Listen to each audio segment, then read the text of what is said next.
બનાસકાંઠા જિલ્લામાં અત્યારે એક તરફ ઉનાળુ પાકની કાપણીનો સમય આવી ગયો છે અને ચોમાસુ પાક માટે જમીન પણ ખેડવાની સિઝન છે, ત્યારે ડીઝલના ભાવ વધતા ખેડૂતો મુશ્કેલીમાં છે। ડીઝલના ભાવ વધવાથી ખેતીનો ખર્ચ વધી ગયો છે। આ ઉપરાંત પેટ્રોલ પંપ પર લાઇનમાં ઊભા રહ્યા બાદ પણ ડીઝલ ન મળતા ખેડૂતોના કામ અટકી પડ્યા છે। Tractor, harvester machine, tube well engine વગેરે ચલાવવા માટે ડીઝલ અનિવાર્ય છે। પૂરતો ડીઝલનો જથ્થો ન મળતા ખેડૂતોની સ્થિતિ કફોડી બની ગઈ છે। તેનો દાવો છે કે કલાકો સુધી રાહ જોયા પછી પણ ડીઝલ મળતું જ નથી।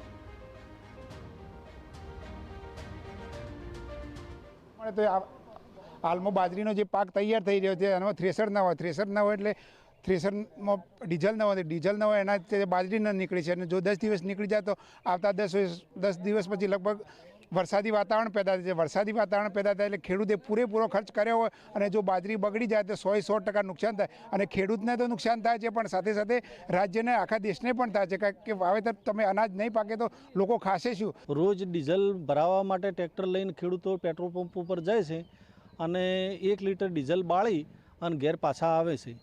પછી એક ટાઈમ એવો આવે કે 2 દિવસ પછી ડીઝલ આવ્યું હોય એ ટાઈમે એ ખેડૂતને ખબર ના હોય અને ફરી પાછો ડીઝલ ભરાવા જાય એટલે પાછું પેટ્રોલ પંપવાળો એમ કહે કે ડીઝલ તો ખતમ થઈ ગયું છે।